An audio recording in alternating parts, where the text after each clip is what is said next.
Well, hello, welcome back. I'm Claire, this is Purple Poppy, and we're going to move on to the second part of our two-book lap book. Goodness me. Maybe not listen to what I'm saying, maybe just watch. So, when I got the food shopping on Friday in Tesco's, I saw, if you're in the UK obviously, I saw these delightful napkins, like I need another bag of napkins. But anyway, so Tesco's.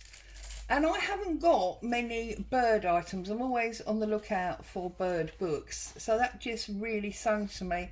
And as I looked at it, I thought, you know what, I've got pink, I've got blue, I've got sort of brown, sepia, and I've got green. That is going to be the colours for this new lap book that I'm doing. So there you go, the deed was done. So, the next step really is to get it covered. And the reason we need to get it covered is because if we stick our flips, flaps and things in before we put the outside cover on, we're going to be folding our cover on to our flips and flaps. So we need to get our cover on first. But I know some people like to make all of their ephemera and get their flips and flaps ready before they cover it. So I thought I'd do a little bit of both. I'll show you what I am making for... Oh, sorry. For this front cover. I'm making... I know you probably can't see that, can you? So what I'm making to go in this front cover here. Okay. So that's... And I thought then if you want to work on your ephemera bits and pieces before you work on your cover, you can. And if you want to just go straight into the cover and then do it, well, you still got this in reserve. So what I did was obviously I took the top cover off and then I just pulled it about to pull pieces off, okay? I don't necessarily want straight lines because I think if you have straight lines with a napkin, it looks a little bit bizarre. So just pull that off. I think I'm only going to want that one because I've already got a bit here where I did the others. I'm going to lose the straight top. Don't want that. Okay, and then I'm going to lose that. I think it says totally recyclable or compostable or something. We obviously don't want that, do we? So I'm going to lose that as well. And then this is now quite a straight line. This tore down the fold. So just make it a little bit more wiggly. Okay. And what I did with this, I haven't attached it yet, is I made an accordion or a concertina, whatever you want to call it. Okay, and how I did that was very simple indeed. I took three that I've already done and one here, 4 pieces of standard card. This is that white craft card that I get in Poundland, but I'm sure if you're not in the UK you've got or can get hold of a similar thing. And then what I did was I scored at 5 inches and then at 10 inches, just like that. Okay, now oops, because oh, I nearly knocked the camera over then. I don't want that 2-inch script. I really only want 1 inch. I then put it into my guillotine and I took 1 inch off. And the way I did that was I lined my score line up with the 1 inch and then I cut off that, which is probably actually about 3/4 of an inch, and that doesn't look very straight to me. So let's just, yeah, now that's not very straight at all, is it? Let's just get rid of that. Okay, so having done that, and what this does is it gives me my accordion or concertina fold there, but it also gives me my connection fold there, and I'll show you what I mean about that in a minute. Now, to colour this card, what I did was I used the ink pad and water method. You've seen loads of people do this, you've seen me do it, where you squish your ink pad, put some water on it and you dab in, and that gives you that mottled coloured effect. And for mine I used the aged mahogany, and then I used the ice spruce, because because it's not actually that colour, especially with water in it, that's going to act as my pink, yeah, and my green. So I'm keeping my colours in there. What I then did, as you can see here, is I stamped, okay, and I used my brown. So again, there's the brown in the napkin, and I chose to use mini text. So obviously I did both sides, so just very random bits of text coming through, okay. And obviously you need to go on that fold over flap as well, because one side will be glued down but one side will be visible. And although I folded it that way quickly talking to you, it may work out that when I come to glue it that I actually need to fold them the other way. That doesn't matter, it's fine. And again, obviously I'm using the pink, blue and brown. You will choose your own colour pattern according to what you have. And then I chose this one, this little stamp, and I randomly stamped this. So we might have one there, we might have one there, one there, and just the head over there, okay. And then I also used this one, put that on. So basically, oops, we're making our own paper. You've seen me do this loads of times for our background, but we're doing it to coordinate with the colours of the napkin that we're choosing to use, okay. So I did those ones, and then I put some butterfly on as well. So I just went in some of the gaps and popped down a butterfly, because you can't go wrong with a butterfly, can you? Okay, and I left it basically like that, and then I turned it over and I stamped the other side too. Now obviously I'm doing the butterfly first this time, purely because it was on my block. You know, it doesn't really matter. There's no rhyme or reason. I'm just prettying up the paper. Okay. And then the last set of stamping is here. So we'll have that one there.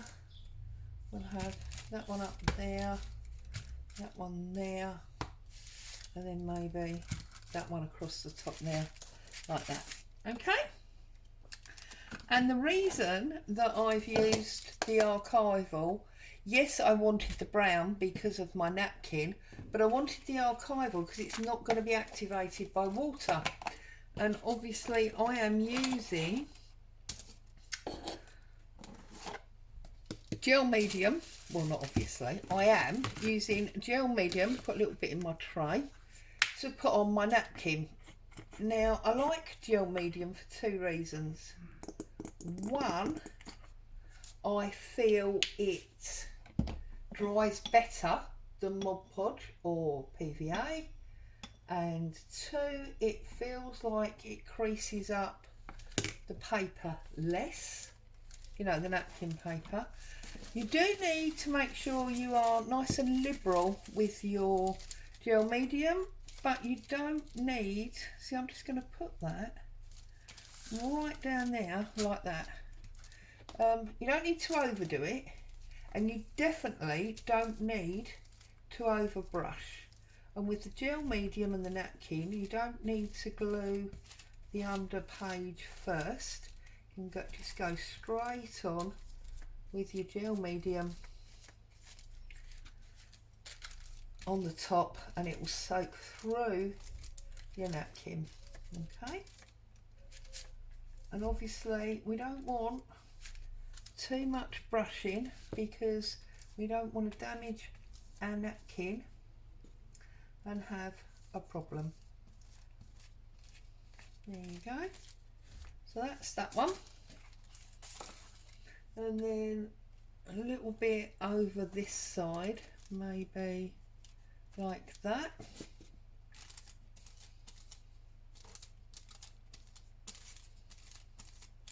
See, I've got all good, and I've got baking powder down to the powder. See, I'm rubbish. Don't listen to me, just watch. Baking paper down today to protect my mat. So that's that one. And then obviously you need to wait for it to dry, and then you can turn it over and do the other side. So I'm going to set that up there for a minute, and I'm going to move my gel medium, and I'll show you what I did. So basically, you can see this one, there's the fold, it's folded over, okay, and fold, and this one is folded underneath. You just need to make sure that you get your valleys and your mountains, okay. Now the reason that I have cut the angle there is because this is like a book, yeah, it's like a accordion book that's going to go both ways, so it's going to be quite a big flap or flip in our book. The reason I've done those angles is because I want this to be my cover, and I made this slightly short.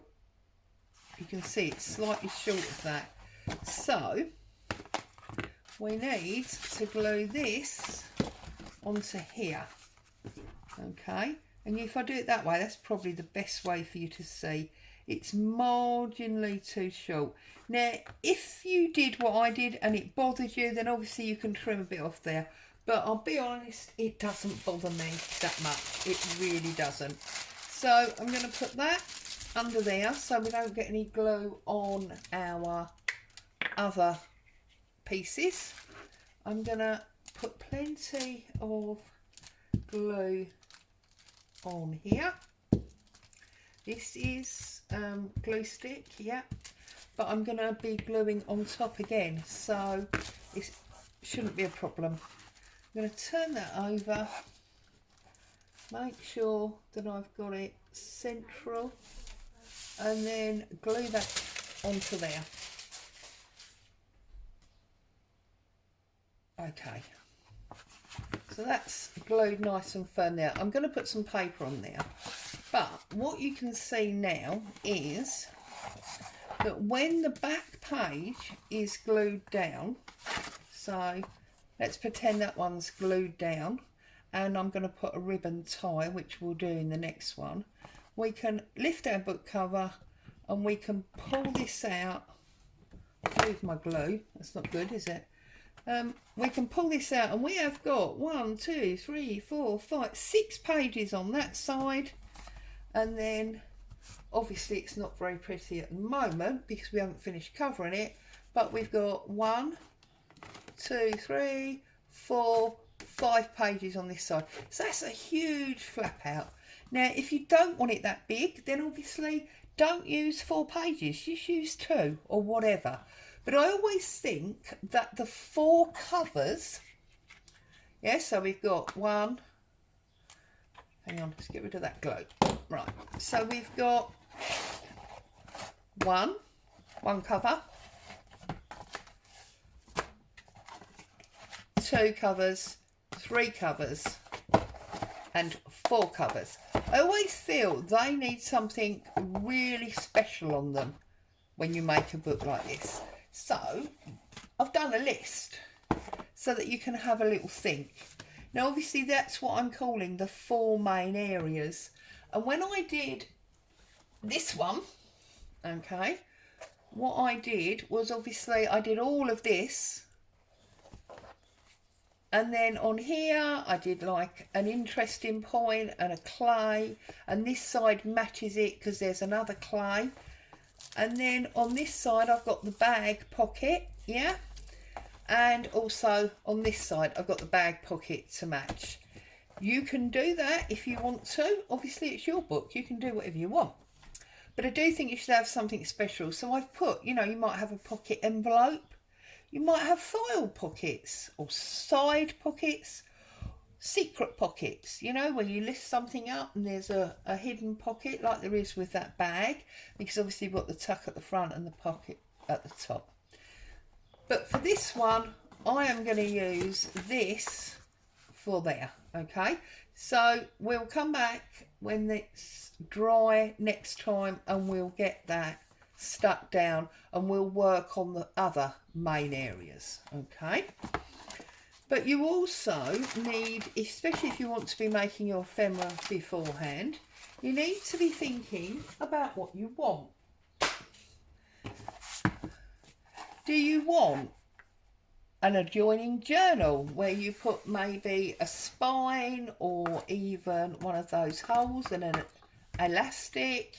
How many flips and flaps do you want? What extras do you want? Do you want belly bands, corner pockets, stacked envelopes, little mini books? What are you going to do about your closure? They're all things that we need to think about, okay? But let's keep it, you know, real, and let's now look at fabric to cover this, because you all love the lace. Now, if both of my books were exactly the same size, then I would just literally lay my fabric out, okay, and I would make sure that it was big enough to cover all of my covers, okay? Make sure that it went all the way like so, and you can see it does, because I've got like a little bit to come over there. I can trim the top and the bottom, okay, and then it goes over that spine, and then if we come back in you can see I've got a little bit to come over there. All right, so that's what you do if both of your books are the same size. Because these books are different sizes, we need to actually make 2, okay? But we're only doing the same amount of work because obviously we're only covering the same amount of area. So what you need to do is you need to cut a piece that is the same as the biggest piece, okay? You don't need a hangover, you need it to be the same size. So I'm doing a snip and I'm going to tear it, okay? Now this is just old sheet, it's nothing special. It's an old sheet that's been used and washed, and consequently it's lovely soft fabric, there's no stiffness to it. So you can see now that's almost exactly the right size there. I've got a nice tuck over on that side. Can you see that? Let me just check. Yeah, got a nice tuck over there, and I can trim because obviously I don't want that much and I don't want that much. So what I'm going to do now is I'm going to push it up. That is more than ample for the top. So I'm going to give myself a little snip without jogging the camera. This is going to be interesting. Let's bring it up and then I'm going to snip about there. Okay, and that's then going to give me the size that I want. Throwing all sorts of things on the floor. The floor's going to be a terrible mess. Right, so we've now got our cover for the big piece, okay? Because that goes like that. That's going to come down like this, okay? And it's going to finish all but flush. Doesn't have to be exact, but you don't need the wraparound that we need that size, okay? So then fold that over, open this one out, and now we need to do this one. Now, for this one, we're going to do it slightly different because of the different size. I'm just trying to pull all my strings off because of the different size of the book. So we're going to go this way, okay, like so, and we're going to bring this down, make sure we've got our cover. Now you can see there where that doesn't quite meet, because look, I've not got enough to take it over. That's because this piece is not quite big enough. Now, if you've got this problem, there's two ways you can deal with it. One, you can pull your fabric back to make sure you've got enough to cover it. And bearing in mind this is a spine, we can do decoration on the spine so that you don't see that. If you don't want to do that, and that's a problem to you, which I can understand it would be for a number of people, I'm trying to find a piece of fabric without knocking the camera over. This will be fun, won't it? Right, hang on one second, because when I pulled that piece of fabric out, I actually thought it was bigger than it is. How big is this piece? That piece is even smaller. That's no good. Right, I'm going to have to stand up and have a little rummage and pray that I don't knock you down. So be prepared in case I knock the camera over. Right, this one's very much darker and shallower. Oh goodness me, it's not going good, is it? It's not going good. It's not going good. Whoops, nearly knocked the camera over. Right, and that is too narrow as well. Okay, so we haven't got a piece long enough, or I haven't to hand. So I'm going to ignore it, and we're going to treat it as if, you know, this was the very last piece of fabric that we owned, and we've got to make it work. So the way we're going to do that is we're going to make a join, but bearing in mind that we are doing lots and lots and lots of sewing on this, a join doesn't matter. So line it up to where you want it, making sure you've got, oops, sorry, see, I did knock you, didn't I? Apologies. Making sure that you've got your nice, about an inch-ish fold on that side, okay? So that's what we're going to do. So we're going to close this up like so, and we're going to flip it over, okay? And now we can see our missing strip. I just want to make sure, yeah, our missing strip is about that big, okay? So, excuse me, too much talking. The piece that I just tore off, okay, I'm going to take this seam off. And this was a piece I tore off because of the height, do you remember? And I'm going to join that in there, okay? I don't want it to flap underneath because this is the connection of the two different heights. So I would probably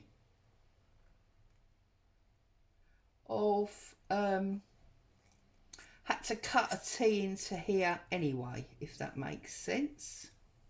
So I'll put a little snip tear that off, pull all my strings off. Sorry, I know my hands keep going off camera. It's because I've got stuff everywhere. Right, and now we're joining this to both pieces like that. Okay, now this is where the seamstress bit comes in. I'm no seamstress, trust me. And I'm going to get my pins and I'm going to literally pin this together. Okay, so I was always taught to pin on the diagonal, so that's what I'm doing, and I'm going to pin down to make the connection. Now if you haven't got pins because you're not a sewer really, no problem, use a bit of glue, it's absolutely fine, because we are going to put layers and layers of lace on this in a minute, which is I think mainly why you've tuned in. So it doesn't matter, it really doesn't matter. Often when I'm sewing I will run a little bit of Pritt stick or glue stick on the fabric just to hold it in place while I get my sewing machine out. Now obviously because of the rejig and the noise, I am not going to be sewing this in the video, so the video will not have me sewing, but when I come back next time it will all be sewn. So now what you've got, okay, even if you did it from one piece, you would have a big rectangle and then a smaller rectangle because of the height, and you'd have a little cut because you don't want to wrap over the middle bit. Yeah, and now we're going to set to and we're going to add our laces and go for it. Now if you haven't got a lot of lace, don't go into panic mode. I went out at the weekend, I did say this on my Facebook live, went out at the weekend and I went to the charity shop and I found, what did I find? I found this beautiful dusky pink dress that was all lacy, and I knew that that would go with the napkins and the ink colour that I've already got. So I picked this up, and the whole dress, and you see I've just cut a real random shape. Okay, cut it odd, it's overhanging, it's no problem, it's exactly what I want. Now the only thing I need to make sure of is, yes, I thought so, I've got it upside down, haven't I? Because this is a small bit that wraps around the front, so I need it that way. There we go, it's fine, we don't want our leaves up the wrong way, that's all.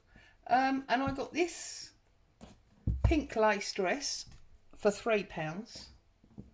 Now £3 might sound expensive to cut up and sew back together, but the thing here, not the problem, the thing here to compare is that if I'd have bought lace, you know, on a reel by the yard or whatever, I probably would have paid £1 a metre, and I have got loads and loads of it in this dress.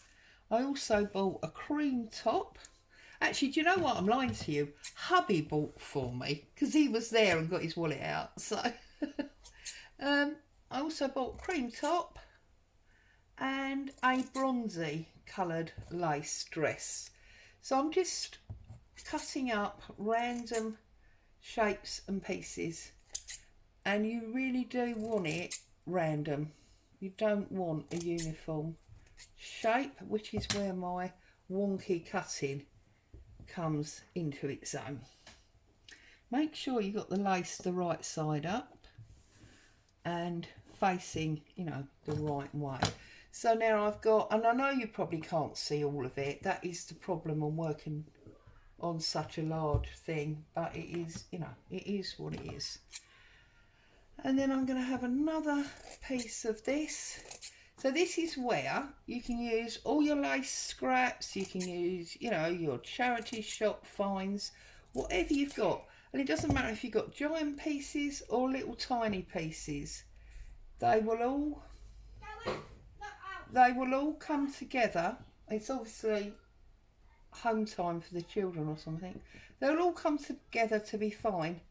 Okay, and obviously this top bit is going to be folded over, but it's going to fold over like that, and that means we'll have a bit sticking out. So don't worry about putting them right at the top, even though you know you're going to fold it over. And I've just took the pin out and put the pin back in, and then I'm going to do exactly the same, and I'm going to work my way across, pinning these pieces, just a couple of pins in each one, until I'm happy with what I've got.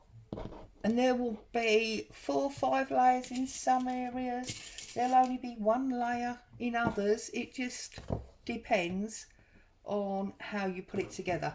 So if we put it over like this and just work on this piece for a while, pull off a few more strings. So here I've got this really, look, this is part of one of the tops. In fact, you can see the neckline there where I've cut round it. So I might just cut there. I think it was this one. Just going to cut there like that. And if I pin that down there, that is going to give me a really long bit. Now obviously we don't want the edge, yeah, but we'll only sew to, you know, within an inch, so we won't see that, so that's fine. And we can always trim up what we need to later, so let's not worry about that at all. Doesn't matter. So then hold this in place. As I say, you don't need big bits like this, you can use little bits. And obviously the bits that go with your colour theme that you've chosen to use. Okay, so now I've got this one looking like this. So obviously we need something here, don't we, to join it all together.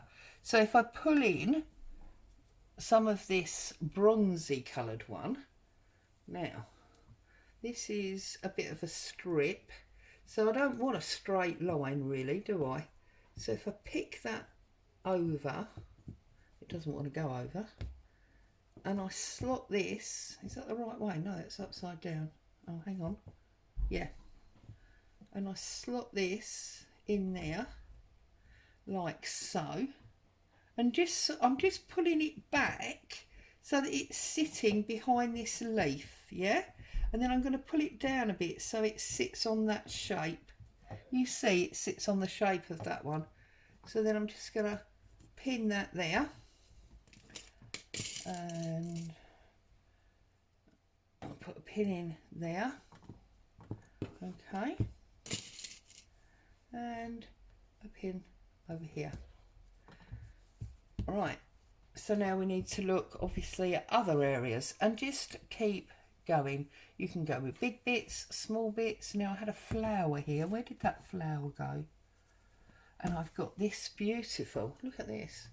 This is off a tablecloth that I found in a charity shop, this one. Look at that.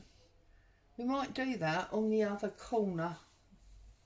So if I come this way, I could put this, because it is obviously a corner, look at that. I can put that all the way across there like that if I want to. Yeah, and just make sure it's in the right place. And now you can see I've got the pink underneath, I've got the bronze underneath over there as well. Sorry about the noise that's coming in from the street. I hope it's not distracting you too much. High jinks going on out there. So yeah, and then I'm going to pin this on there like so. Okay, and that's going to hold that roughly where I want it, and one there. And you can see that slowly but surely we are building it up, and we're covering our base fabric, and it's all coming together to be what we want it to look like. So now here, of course, again, we've got 1, 2, 3 layers, yeah? And, oops, over here we've got 1, 2, 3 layers. And now Boo's barking as well. I think it might, Boo, it might be time for me to call it a day. Now I've got this really long string here. I'm just gonna snip through there so that long tail comes off. And you see where I've got a natural sort of join line there? I'm going to snip that off there. And just like that, we are building up this page, look. Okay, and then just play with what you've got. So maybe that one would go on there. It's a slightly different colour again, isn't it? So we'll put that one on there. What else have we got here? Where's that flower gone?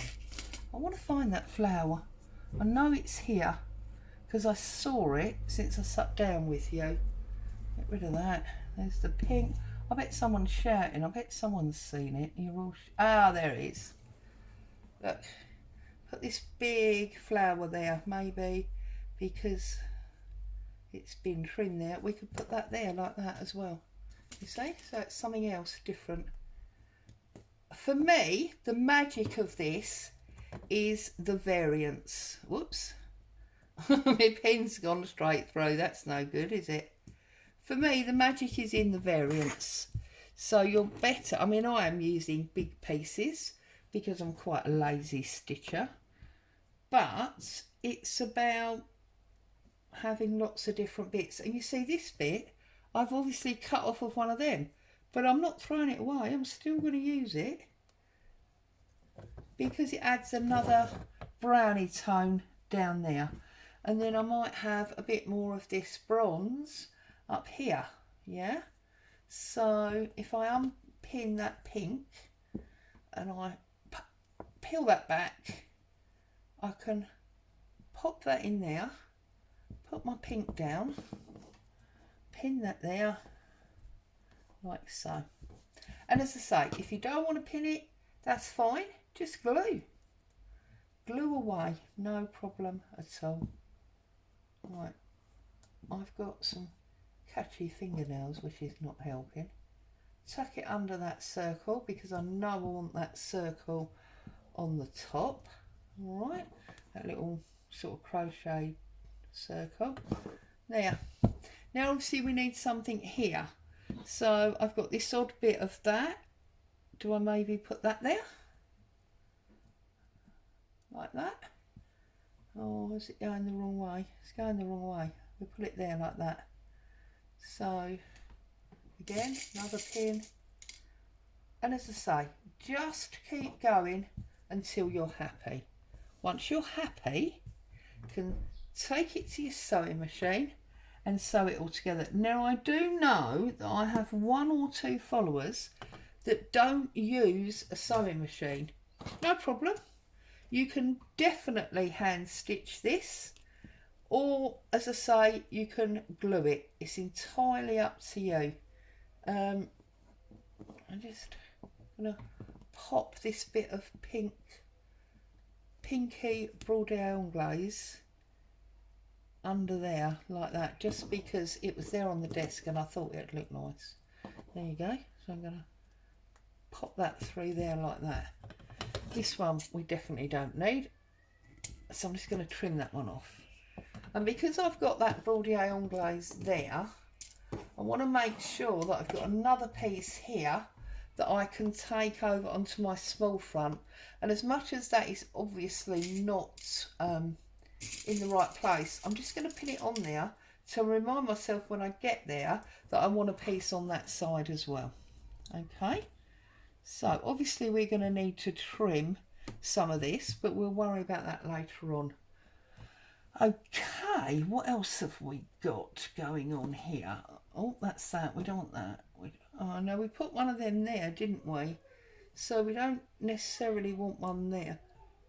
But we could maybe use that piece. You know, we can look for other things. Now I do know that up here somewhere, she says. Up here somewhere.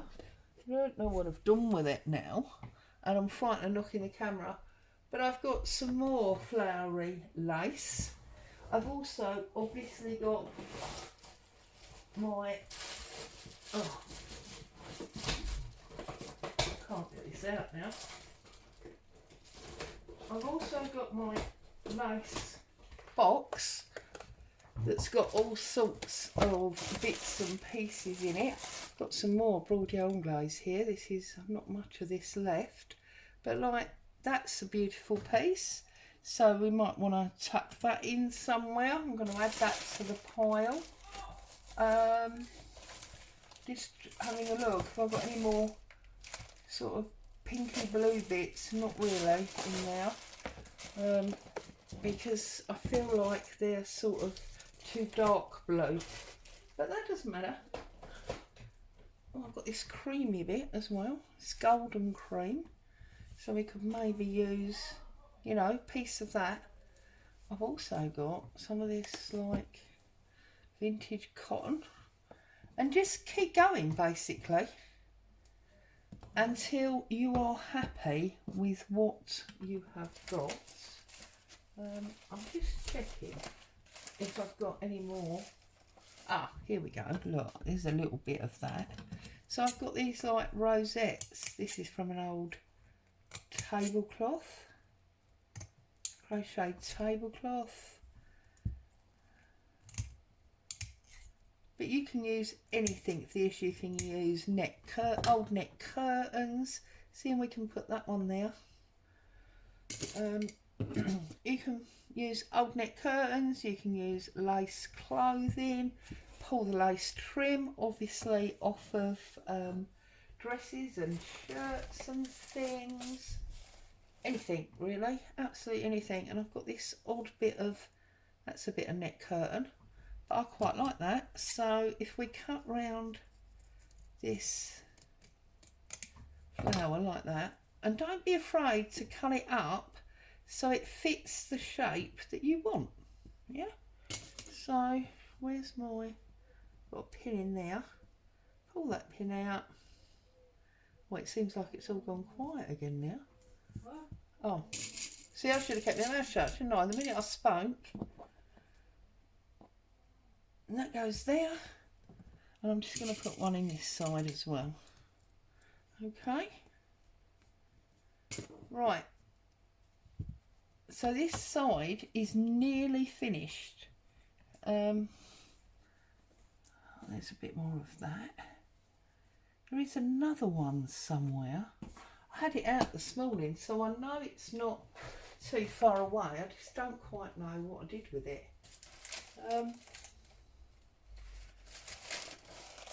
Just checking. Whoops. No, definitely not on there. I don't know. Anyway, okay, so then we need something in here now.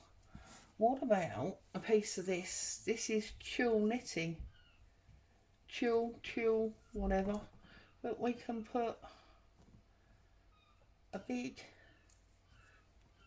like, vent there with the net, okay?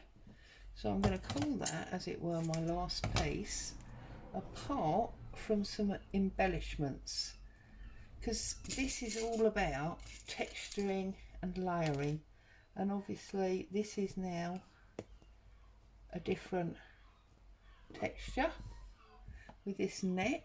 I'm going to pull that pin out of there, and obviously I've folded it in half, so I've got to make sure that I keep my join. So put that in there like so. And then we'll put one across the middle, which obviously we're going to put some kind of embellishment on. Now on the other one I used charms, I used buttons, I used pearls. You can use whatever you like. We've got some more of these brown flowers here, so let's put one of these on as an embellishment in the middle. Now these were only brown because I coffee dyed them. They weren't brown to start with. it was that same sort of white creamy colour. Yeah, so that one's going to go there, and I want a piece of that across there. No. Oh, what's this? This is something different. Oh, that's the other piece of that, isn't it? So we don't want that. I want those spiky flowers, spiky rings that I had this morning, but I don't know where they are. So I'm going to maybe put that one there, like so. Okay, and that will go down there. And then if we find a small circle, where's that thing gone? No, no, no, no, no. See, this is what I do, even when you're not here. I'm pulling things around and I'm going, no, no, yes, yes, no. Ah, there it is. Crazy. Ah, that's what I want. Look, these little tiny circles here. So trim that off. And then that one can sit sort of there. And I might see if I can find another one in maybe a different colour or slightly different shape that I could put there. There would be one of those in those brown ones, wouldn't there? See, look, we can cut the centre out of this.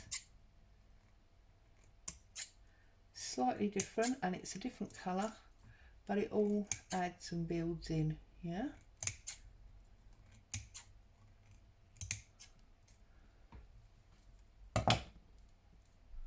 And I'm going to put that one on there, like that.